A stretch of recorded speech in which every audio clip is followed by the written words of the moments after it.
നമസ്കാരം, ഞാൻ ഡോക്ടർ മണികണ്ഠൻ ജി.ആർ. ഇന്ന് നമ്മൾ സംസാരിക്കുന്നത് ദന്തക്രമീകരണത്തെക്കുറിച്ച് അല്ലെങ്കിൽ പല്ലിൽ കമ്പിയിടുന്ന ചികിത്സയെക്കുറിച്ചിട്ടാണ്. അപ്പോൾ പല മാതാപിതാക്കൾക്കും ഉണ്ടാകുന്ന ഒരു സംശയമാണ് ഏത് പ്രായത്തിലായിരിക്കണം നമ്മൾ പല്ലിൽ കമ്പിയിട്ട് തുടങ്ങേണ്ടതെന്നുള്ളത്. അപ്പോൾ ചിലർ ചോദിക്കും ഒരു 5 വയസ്സായി കഴിഞ്ഞാൽ കമ്പിയിടാൻ ടൈമായോ? അപ്പോൾ ചിലർ പക്ഷേ കുറച്ചുകൂടെ ലേറ്റായിട്ട് ഒരു 15 വയസ്സൊക്കെ ആകുമ്പോഴായിരിക്കും കൊണ്ടുവന്നിട്ട് ഇത് കറക്റ്റ് ടൈമാണോ എന്നുള്ളത്. അപ്പോൾ നമ്മൾ അറിയേണ്ടതെന്ന് പറഞ്ഞാൽ പ്രധാനപ്പെട്ട ഒരു കാര്യം എന്ന് പറഞ്ഞാൽ എല്ലാ കുട്ടികൾക്കും, അത് ആൺകുട്ടികളാണെങ്കിലും പെൺകുട്ടികളാണെന്നുണ്ടെങ്കിലും ഇനി അതല്ലാതെ ഈ പറഞ്ഞ ട്രാൻസ്ജെൻഡർ ആരാണെന്നുണ്ടെങ്കിലും നമുക്ക് അതിനകത്ത് ഈ എല്ലാവർക്കും ഒരു ഗ്രോത്ത് സ്പേർട്ട് എന്ന് പറഞ്ഞിട്ടുള്ള ഒരു കാര്യമുണ്ട്. ഗ്രോത്ത് സ്പേർട്ട് എന്ന് പറഞ്ഞാൽ വളർച്ചാ കുതിപ്പുകളെന്ന് പറയും. അതായത് ഈ ഒരു വളർച്ചയുടെ ഘട്ടത്തിലൂടെ കടന്നു പോകുമ്പോഴേക്കും ഈ ഒരു പ്രത്യേക സമയത്ത് വളർച്ച കുറച്ച് കൂടുന്ന ഒരു ഏജ് പീരീഡ് ഉണ്ട്. അതിനെയാണ് നമ്മൾ ഗ്രോത്ത് സ്പേർട്ട് എന്ന് പറയുന്നത്. ആ ഗ്രോത്ത് സ്പേർട്ട് നമുക്ക് കൃത്യമായിട്ട് ഈ ഉപയോഗിക്കാൻ കഴിഞ്ഞാൽ അല്ലെങ്കിൽ അതിനെ നമുക്ക് യൂട്ടിലൈസ് ചെയ്യാൻ കഴിഞ്ഞാൽ തീർച്ചയായിട്ടും നമുക്ക് ഈ ഒരു ഡെൻ്റൽ ഈ അലൈൻമെൻറ്റ് ട്രീറ്റ്മെൻറ്റ് അല്ലെങ്കിൽ ദന്തക്രമീകരണ ചികിത്സയ്ക്ക് നല്ലൊരു ഫലം കിട്ടാനായിട്ട് സഹായിക്കും എന്നുള്ളതാണ്. അപ്പോൾ നമ്മൾ അറിയേണ്ടതെന്ന് പറഞ്ഞാൽ ഈ ഒരു അഡ്രിനാർക്കി എന്ന് പറഞ്ഞിട്ടൊരു സ്റ്റേജ് ഉണ്ട്. അതായത് ആൺകുട്ടികൾ നോക്കുകയാണെന്നുണ്ടെങ്കിൽ പുരുഷ ഹോർമോണായിട്ടുള്ള ടെസ്റ്റോസ്റ്റിറോണിന് മുന്നോടിയായിട്ട് അതിൻ്റെ ഒരു പ്രിമച്വർ ഫോമായിട്ടുള്ള DHEA എന്ന് പറയാറുണ്ട്, ഡീഹൈഡ്രോ എപ്പി ആൻഡ്രോസ്റ്റിറോൺ ഉൽപ്പാദിപ്പിക്കപ്പെടുന്ന ഒരവസരമുണ്ട്. അപ്പോൾ ആ സമയത്തൊക്കെയാണ് ചെറുതായിട്ട് ഈ ഒരു ഗ്രോത്ത് സ്പേർട്ടും കൂടി അവിടെ കണ്ടുവരുന്നത്. അപ്പോൾ കൃത്യമായിട്ട് നോക്കിക്കഴിഞ്ഞാൽ നമ്മൾ എപ്പോഴാണ് ഒരു ഡെൻറ്റിസ്റ്റിൻ്റെ അടുത്ത് പോകേണ്ടതെന്ന് ചോദിച്ചു കഴിഞ്ഞാൽ നമുക്ക് എല്ലാവർക്കും നോക്കിക്കഴിഞ്ഞാൽ മേൽത്താടിയിലെ പല്ലുകളായിരിക്കും കീഴ്ത്താടിയിലെ പല്ലുകളെക്കാൾ അല്പം കൂടി മുന്നോട്ട് നിൽക്കുന്നത്. അങ്ങനെയാണ് നോർമലി ഉള്ള അലൈൻമെൻറ്റ് എന്ന് പറയുന്നത്. പക്ഷേ നിങ്ങൾ എപ്പോഴെങ്കിലും തിരിച്ച് കാണുകയാണെന്നുണ്ടെങ്കിൽ, അതായത് നമ്മുടെ ഈ കീഴ്ത്താടിയിലെ പല്ല് മേൽത്താടിയിലെ പല്ലിനെ കവച്ച് വെച്ച് വരുന്ന രീതിയാണ്. നമ്മളതിനെ പറയുന്നത് ക്രോസ് ബൈറ്റ് എന്ന് പറയാറുണ്ട്. അപ്പോൾ ക്രോസ് ബൈറ്റ് കണ്ടു കഴിഞ്ഞാൽ അപ്പം തന്നെ ചികിത്സ കൊടുക്കേണ്ടത് അത്യാവശ്യമാണ്. അപ്പോൾ ടങ് ബ്ലേഡ് തെറാപ്പി, മറ്റ് ചില ഉപകരണങ്ങളൊക്കെ ഉപയോഗിച്ചുകൊണ്ട് നമുക്ക് ആ ഒരു സമയത്ത് ഇതിന് ചികിത്സ കൊടുക്കാനായിട്ട് കഴിയും. മറ്റൊരു കാര്യമെന്ന് പറഞ്ഞാൽ ചില കുട്ടികൾക്ക് ചില ദുശീലങ്ങളുണ്ട്. ദുശീലങ്ങൾ ഉദ്ദേശിക്കുന്നതെന്ന് പറഞ്ഞാൽ വിരലൂറുന്ന ശീലം, അതായത് തം സക്കിങ് എന്ന് പറയാറുണ്ട്. തമ്പ് കൂടുതൽ ആൾക്കാരും തമ്പായിരിക്കും, തള്ളവിരലായിരിക്കും. ചില ആൾക്കാർ അല്ലാത്ത ഇപ്പോൾ ചൂണ്ടുവിരലുമൊക്കെ ഇങ്ങനെ ഊറുന്ന ശീലമുള്ള കുട്ടികളുണ്ട്. അപ്പോൾ അത് കാണുന്നുണ്ടെന്നുണ്ടെങ്കിൽ അത് 5 വയസ്സ് വരെ നോർമലായിട്ടാണ് കൺസിഡർ ചെയ്യുന്നത്. അപ്പോൾ 5 വയസ്സ് കഴിഞ്ഞിട്ടും ഈ ഒരു ശീലം പഴയതുപോലെ തന്നെ തുടരുന്നുണ്ടെങ്കിൽ തീർച്ചയായിട്ടും ഒരു ഡെൻറ്റിസ്റ്റിനെ കാണിക്കേണ്ടതാണ്. ആ ഏജിൽ നമുക്ക് ഹാബിറ്റ് ബ്രേക്കിംഗ് അപ്ലയൻസ് എന്ന് പറയും. ഇത്തരത്തിലുള്ള ശീലങ്ങളെ നിർത്താനുള്ള ചില ഉപകരണങ്ങൾ ധരിക്കേണ്ട അത്യാവശ്യമാണ്. അല്ലെങ്കിൽ കുട്ടി വലുതാവുന്ന സമയത്ത് ഇത് കുറച്ചുകൂടി കോംപ്ലക്സ് സങ്കീർണമായിട്ടുള്ള ദന്തക്രമീകരണ വൈകല്യങ്ങളിലേക്ക് പോകാൻ കാരണമാകും. രണ്ടാമത്തെ ഒരു ശീലം എന്ന് പറഞ്ഞാൽ ചിലപ്പോൾ വാ തുറന്നു വെച്ച് ഉറങ്ങുന്നത്. ഇത് കുട്ടി മനഃപൂർവ്വം ചെയ്യുന്നതായിരിക്കില്ല, ചില അനാറ്റമിക് പ്രോബ്ലം കാരണം. അപ്പോൾ ചിലപ്പോൾ ഈ പറഞ്ഞതുപോലെ മൂക്കിൻ്റെ പാദത്തിന് ചെറിയ വളവുള്ള ആൾക്കാരാണെന്നുണ്ടെങ്കിൽ ഇപ്പോൾ മൂക്കിലൂടെ കൃത്യമായിട്ട് ശ്വാസം എടുക്കാൻ പറ്റാതെ വരുന്ന, അല്ലെങ്കിൽ മൂക്കിലൊരു പോളിപ്പ് ദശാവളർച്ച വരുന്ന കുട്ടികളുണ്ട്. ചില ആൾക്കാരിൽ ഈ പറഞ്ഞ പോലെ ഫിസിയോളജിക്കായിട്ട് വരുന്ന കേസുണ്ട്.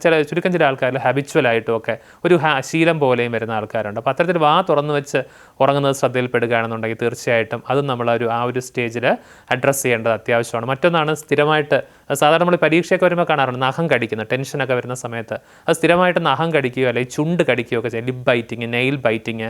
പിന്നെ നമ്മൾ നോക്കുകയാണെന്നുണ്ടെങ്കിൽ ചില ആൾക്കാർ ഉറക്കത്തിലാണ് കൂടുതലായിട്ട് കാണാറ്, എന്നാലും ഡേ ടൈമിലും കാണാറുണ്ട് പല്ലിറുമ്പുന്ന ശീലം, പല്ല് കടിക്കുക. നമ്മൾ പറയുന്ന ടൂത്ത് ഗ്രൈൻഡിങ് എന്ന് പറയും, അല്ലെങ്കിൽ ബ്രക്സിസോ എന്ന് പറയാറുണ്ട്.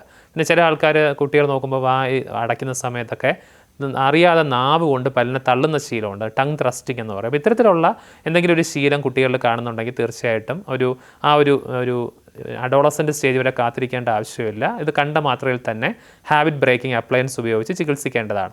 നമ്മൾ സാധാരണ കുട്ടികളുടെ ഒരു ഡെൻറ്റീഷൻ എന്ന് പറയുന്നത് ആദ്യം വരുന്നത് പാൽപ്പല്ലുകളാണ്. ആദ്യം ഒരു 20 പല്ലുകൾ വരും. അത് നമ്മൾ പറയുന്ന മിൽക്ക് ടീത്തിൻ്റെ സ്റ്റേജാണ്, പ്രൈമറി ഡെൻറ്റീഷൻ എന്ന് പറയും. പിന്നെ ഒരു 6ാമത്തെ വയസ്സാകുമ്പോഴത്തേക്കും ഏറ്റവും പുറകിൽ, ഈ പാൽപ്പല്ലുകളുടെ ഏറ്റവും പുറകിൽ നിന്ന് ആദ്യത്തെ അണപ്പല്ല് വന്നു തുടങ്ങും. അതിനുശേഷം ഓരോ പല്ലുകളായിട്ട് പൊഴിഞ്ഞ് ഈ 6 മുതൽ 12 വരെയുള്ള വയസ്സ്, ആ ഒരു വർഷം എന്ന് പറയുന്നത് സമ്മിശ്ര ദന്തങ്ങളുടെ കാലഘട്ടമാണ്, അല്ലെങ്കിൽ മിക്സഡ് ഡെൻറ്റീഷനാണ്. അതിനുശേഷം 12 വയസ്സിലാകുമ്പോഴത്തേക്കുമാണ് എല്ലാ പാൽപ്പല്ലുകളും പൊഴിഞ്ഞിട്ട് നമ്മുടെ വിസ്ഡം ടീത്ത് ഒഴികെയുള്ള ബാക്കി 28 പല്ലുകളും വരുന്ന ഒരു കാലഘട്ടം കൂടിയാണ് നമ്മുടെ അപ്പോഴാണ് സ്ഥിരദന്തങ്ങൾ അല്ലെങ്കിൽ പെർമനൻറ്റ് ഡെൻറ്റീഷൻ കംപ്ലീറ്റ് ആയിട്ട് വായിൽ വരുന്ന ഒരു സമയം എന്ന് പറയുന്നത്. അപ്പോൾ ഈ ഒരു മിക്സഡ് ഡെൻറ്റീഷൻ വന്നു തുടങ്ങുന്ന സമയത്ത് നമുക്ക് നോർമലി ഒരു 9 മുതൽ 10 വയസ്സൊക്കെ ആവുന്ന സമയത്താണ് കനൈൻ എന്ന് പറയുന്നത് നമ്മുടെ കോമ്പല്ലുകൾ വരുന്നത്. കോമ്പല്ലുകൾ പെർമനൻ്റ് ആയിട്ടുള്ള, അതായത് പാൽപ്പല്ലിലെ കനൈൻസ് പോയിട്ട് സ്ഥിരമായിട്ടുള്ള ഈ ഒരു പെർമനൻ്റ് ആയിട്ടുള്ള ഒരു കനൈൻ വന്നു തുടങ്ങുന്നത്. അപ്പോൾ ആ സമയത്ത് അതുവരെ നോക്കിക്കഴിഞ്ഞാൽ എല്ലാ കുട്ടികളുടെയും വായിൽ ചെറിയ ഒരു ഡിസോർഡർ കോമൺ ആയിട്ട് കാണുന്ന ഒരു കാര്യം തന്നെയാണ്. നമ്മൾ അതിനെ പറയാം അഗ്ലി ഡക്ലിംഗ് സ്റ്റേജ് എന്ന് പറയാറുണ്ട്. അപ്പോൾ അത് അല്ലെങ്കിൽ ബ്രോഡ് ബെൻഡ് ഫിനോമിനൻ എന്നൊക്കെയാണ് പറയാറ്. അപ്പോൾ സാധാരണ ഈ ഒരു സ്റ്റേജ് എന്ന് പറഞ്ഞു കഴിഞ്ഞാൽ നമ്മൾ അതോർത്ത് ടെൻഷൻ അടിക്കേണ്ട കാര്യമില്ല. ഈ കനൈൻ വന്നു കഴിയുന്ന സമയത്ത് നോർമലായിട്ടൊരു 70-80% കേസുകളിൽ നമ്മുടെ ബോഡി തന്നെ ഓട്ടോമാറ്റിക്കായിട്ട് അതിനെ ഈ കനൈൻ്റെ റൂട്ട് കൃത്യമായിട്ട് അലൈൻ ചെയ്ത് വരുമ്പോൾ ബോഡി തന്നെ ഓട്ടോമാറ്റിക്കായിട്ട് കറക്റ്റ് ചെയ്യുന്നുണ്ടാവും. അപ്പോൾ നമ്മൾ ശ്രദ്ധിക്കേണ്ട ഒരു പോയിന്റ് എന്ന് പറഞ്ഞു കഴിഞ്ഞാൽ ഈ കോമ്പല്ലുകൾ പെർമനൻ്റ് ആയിട്ടുള്ള കോമ്പല്ലുകൾ വന്നു കഴിഞ്ഞിട്ട് എന്തെങ്കിലും ഒരു അപാകത ഇപ്പോൾ ചിരിക്കുമ്പോൾ തോന്നുകയാണ്, അതായത് പല്ലുകൾ തമ്മിൽ നോക്കുമ്പോഴത്തേക്കും കൂടുതലായിട്ട് മേൽത്താടിയിലെ പല്ലുകൾ തള്ളി ഫ്രണ്ടിലോട്ട് വരുന്നു, അല്ലെങ്കിൽ പല്ലുകൾക്കിടയിൽ കൂടുതൽ അകലം വരുന്നു, ഭയങ്കരമായിട്ട് സ്പേസിങ് വരുന്നു, അല്ലെങ്കിൽ പല്ലുകൾ തിരിച്ചും സംഭവിക്കുക, സ്ഥലം ഉണ്ട്, പല്ലുകൾ വലുതാണ് പക്ഷേ ഉൾക്കൊള്ളാനുള്ള താടിയുടെ സൈസ് കുറവാണെന്നുണ്ടെങ്കിൽ നമ്മൾ അതിനെ പറയുന്നത് ക്രൗഡഡ് ആയിട്ട് ഇരിക്കാറുണ്ട്. അപ്പോൾ അതിനെ കോമൺ ആയിട്ട് പറയുന്നത് TSALD എന്നാണ് പറയാറ്, അതായത് tooth space arch length discrepancy എന്ന് പറയും. അപ്പോൾ ടൂത്ത് ഉണ്ട്, അതോടൊപ്പം തന്നെ ടൂത്തും അതിൻ്റെ സൈസും ആർച്ചിൻ്റെ ലെങ്തും തമ്മിലുള്ള ഒരു ഡിസ്ക്രിപ്പൻസി, തമ്മിലുള്ള ഒരു ആനുപാതികമായിട്ടുള്ളൊരു വ്യത്യാസമാണ്. അപ്പോൾ ടൂത്തിൻ്റെ സൈസ് വളരെ വലുതാണ് പക്ഷേ ആർച്ചിൻ്റെ ലെങ്ത് വളരെ കുറവാണെന്നുള്ളതാണ്. തിരിച്ച് സംഭവിക്കുന്ന കേസുകളിലാണ് അവിടെ ക്രൗഡിങ്ങിന് പകരം സ്പേസിങ് ഉണ്ടാകുന്നത്. അപ്പോൾ ഇത് ഒരു ലാൻഡ് മാർക്കായിട്ട് വെച്ചേക്കുക. ഈ പെർമനൻ്റ് ആയിട്ടുള്ള കോമ്പലുകൾ വന്നതിന് ശേഷം എന്തെങ്കിലും തരത്തിലുള്ള ഈ ചേഞ്ചസ് കാണുകയാണെന്നുണ്ടെങ്കിൽ തീർച്ചയായിട്ടും ഒരു ദന്ത ക്രമീകരണ വിദഗ്ധനെ കാണിക്കേണ്ടതാണ്. അതിന് മുമ്പ് നമ്മൾ ഓർത്തിരിക്കേണ്ട കാര്യങ്ങളെന്ന് പറഞ്ഞാൽ നേരത്തെ പറഞ്ഞ 2 കാര്യങ്ങളാണ്. ഒന്ന് ക്രോസ് ബൈറ്റ്, മറ്റൊന്നെന്ന് പറയുന്നത് നേരത്തെ പറഞ്ഞ ചില ശീലങ്ങളാണ്. അപ്പോൾ കൃത്യമായിട്ടുള്ള സമയത്ത് നമുക്ക് ഒരു ഡെൻറ്റിസ്റ്റിനെ കാണിച്ച് പല്ലുകൾ കമ്പിയിടാൻ സാധിച്ചു കഴിഞ്ഞാൽ നമുക്ക് ആ ട്രീറ്റ്മെൻറ്റ് ടൈമും കുറച്ച് കൊണ്ടുവരാനായിട്ട് സാധിക്കും. അപ്പോൾ അതിന് പല പല ഓപ്ഷൻസ് ഉണ്ട്. അപ്പോൾ പിന്നെ ചില ആൾക്കാർക്കുള്ളൊരു കൺഫ്യൂഷൻ അല്ലെങ്കിൽ ഒരു ടെൻഷൻ എന്ന് പറഞ്ഞാൽ പല്ലെടുക്കേണ്ടി വരുമോ. പല മാതാപിതാക്കളും പറഞ്ഞു പല്ലെടുത്തിട്ടുള്ള ചികിത്സയാണെന്നുണ്ടെങ്കിൽ നമുക്ക് കമ്പിയിടാൻ താല്പര്യമില്ല എന്ന് പറയാറുണ്ട്. അപ്പോൾ പല്ലെടുക്കുന്നത് കൊണ്ട് എന്തോ ദോഷമാണെന്നൊക്കെ ഉള്ള രീതിയിലുള്ള, അത് പണ്ട് തൊട്ടേ ചില ആൾക്കാർ പറഞ്ഞു വെച്ചിരിക്കുന്നതെന്ന് പറഞ്ഞാൽ നമ്മുടെ മേൽത്താടിയിലെ പല്ലുകൾ എടുത്തു കഴിഞ്ഞാൽ അത് തലവേദന ഉണ്ടാക്കും, അല്ലെങ്കിൽ അത് തലച്ചോറിനൊക്കെ കേടാവും എന്നൊക്കെ പറ്റിയിട്ടുള്ള ചില ജടിലമായിട്ടുള്ള ഒരു അബദ്ധധാരണകൾ വെച്ച് പുലർത്തുന്ന ആൾക്കാരുണ്ട്. അപ്പോൾ തീർച്ചയായിട്ടും നമ്മൾ എല്ലാ കേസുകളിലും പല്ലെടുക്കേണ്ട ആവശ്യമില്ല. ഞാൻ നേരത്തെ പറഞ്ഞതുപോലെ ക്രൗഡിങ് ഉള്ള കേസാണെന്നുണ്ടെങ്കിൽ, അതായത് ഓൾമോസ്റ്റ് അവിടെ പല്ലിന് സ്പേസ് ഇല്ലാത്തത് കൊണ്ടാണ് അത് ഞെരുങ്ങിയിരിക്കുന്നത്. അപ്പോൾ തീർച്ചയായിട്ടും നമ്മളൊരു 4 പല്ലെടുത്താൽ മാത്രമേ ഇതിനെ നമുക്ക് കൃത്യമായിട്ട് അലൈൻ ചെയ്ത് കൊണ്ടുവരാൻ സാധിക്കുകയുള്ളൂ. അപ്പോൾ അത്തരം കേസുകളിൽ നമ്മൾ പല്ലെടുക്കേണ്ടതായിട്ട് വരും. നമ്മൾ പല്ലെടുക്കുന്നതെന്ന് പറഞ്ഞാൽ ഈ പറഞ്ഞ പോലെ കോമ്പല്ലുകൾ ഏറ്റവും നമ്മുടെ ഭംഗിക്ക് അല്ലെങ്കിൽ മുഖത്തിൻ്റെ ഒരു കൃത്യമായിട്ടുള്ള അനുപാതം തീരുമാനിക്കുന്നതിൽ ഏറ്റവും നിർണായകമായിട്ടുള്ള പങ്ക് വഹിക്കുന്ന ഒരു പല്ലാണ് കോമ്പല്ലുകൾ അല്ലെങ്കിൽ കനൈൻ എന്ന് പറയുന്നത്. അതുകൊണ്ട് കനൈനും നമ്മുടെ ഫ്രണ്ടിലുള്ള മുൻനിര പല്ലുകൾ നമ്മൾ എടുക്കാറില്ല. ഈ കനൈൻ്റെയും മോളാസ് അല്ലെങ്കിൽ അണപ്പല്ലിൻ്റെ ഇടയ്ക്കുള്ള പ്രീ മോളാസ് എന്ന് പറയും, മുന്നണപ്പല്ലുകളെന്ന് പറയും.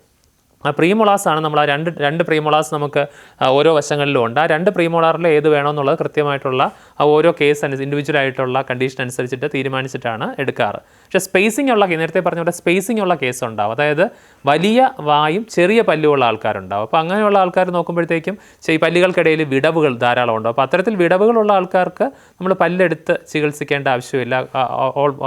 ഓൾറെഡി അവരുടെ വായിൽ ഈ ഒരു സ്പേസ് ഉള്ളത് കൊണ്ട് നമുക്ക് ആ സ്പേസിനെ തന്നെ ഉപയോഗിച്ചുകൊണ്ട് പഴയ രീതിയിലോട്ട് കൃത്യമായിട്ട് കൊണ്ടുവരാനായിട്ട് സാധിക്കും. പിന്നെ നമുക്ക് അതിനകത്ത് ഇടുന്ന ആ ഒരു കമ്പിയുടെയും പല പല ടൈപ്സ് ഓഫ് ബ്രേസസ് ലഭ്യമായിട്ടുണ്ട്. കോമൺ ആയിട്ട് കാണുന്നതെന്ന് പറഞ്ഞാൽ നമ്മുടെ നോർമലി ടൂത്ത് കളർഡ് ആയിട്ടുള്ള ബ്രേസസ് ഇപ്പോൾ ലഭ്യമായിട്ടുണ്ട്. സിറാമിക് ബ്രേസസ് എന്ന് പറയും, അല്ലെങ്കിൽ ട്രാൻസ്പാരൻ്റ് ആയിട്ട് തോന്നുന്ന ബ്രേസസ് ഉണ്ട്. പിന്നെ നമ്മൾ കൺവെൻഷനായിട്ട് പരമ്പരാഗതമായിട്ട് തന്നെ ഇട്ട് പോരുന്ന ഒരു കറുത്ത നിറത്തിലുള്ള നോർമലായിട്ട് കുറച്ച് മെറ്റാലിക് ആയിട്ടുള്ള ലുക്കുള്ള ലോഹ നിർമ്മിതമായിട്ടുള്ള ബ്രേസസ്, മുത്തുകൾ ഘടിപ്പിച്ച കമ്പിയുണ്ട്. അപ്പോൾ ചില കേസ് കോംപ്ലക്സിറ്റി അനുസരിച്ചിട്ട് നമുക്ക് ചെറിയ കറക്ഷൻസ് ആണെന്നുണ്ടെങ്കിൽ ചിലപ്പോൾ ഊരി മാറ്റാവുന്ന തരത്തിലുള്ള ഉപകരണങ്ങൾ, അതായത് റിമൂവബിൾ ആയിട്ടുള്ള അപ്ലയൻസ് മതിയാവും. കുറച്ചുകൂടി സങ്കീർണമായിട്ടുള്ള പ്രശ്നങ്ങളാണെന്നുണ്ടെങ്കിൽ നമുക്ക് സ്ഥിരമായിട്ട് ഘടിപ്പിക്കുന്നതാണ് ഫിക്സഡ് അപ്ലയൻസ് എന്ന് പറയും. അപ്പോൾ അത് ഇടേണ്ടതായിട്ട് വരും. പിന്നെ ചില കേസുകളിൽ ഇപ്പോൾ നാവ് തള്ളുന്ന ശീലമൊക്കെ ഉള്ള കേസുകളാണെന്നുണ്ടെങ്കിൽ ചിലപ്പോൾ അതിന് അഡീഷണലായിട്ട് ടങ് ഗാർഡ് എന്ന് പറഞ്ഞിട്ടുള്ള ചില കാര്യങ്ങളും കൂടി അതിൻ്റെ കൂടെ ഇൻകോർപ്പറേറ്റ് ചെയ്തുണ്ടാവും. അപ്പോൾ കൃത്യമായിട്ട് എന്താണ് ആ ഒരു കുട്ടിയുടെ പ്രശ്നമെന്ന് കൃത്യമായിട്ട് മനസ്സിലാക്കിയിട്ട് അതിന് അനുയോജ്യമായിട്ടുള്ള ചികിത്സ നിർദ്ദേശിക്കുകയാണ് ചെയ്യാറ്. അപ്പോൾ നമ്മുടെ മാതാപിതാക്കളെ ശ്രദ്ധിക്കേണ്ട ഈ പറഞ്ഞ കാര്യങ്ങളാണ്. കൃത്യമായിട്ട് അവരുടെ പല്ലുകൾ പരിശോധിച്ചുകൊണ്ടിരിക്കുക. എന്തെങ്കിലും ഈ പറഞ്ഞ രീതിയിലുള്ള ഒരു അപാകത ശ്രദ്ധയിൽപ്പെടുകയാണെന്നുണ്ടെങ്കിൽ കൃത്യമായ സമയത്ത് ചികിത്സ തേടിക്കഴിഞ്ഞാൽ നമുക്ക് നല്ല ഒരു റിസൾട്ട് കിട്ടാനായിട്ട് സഹായിക്കും. നമസ്കാരം.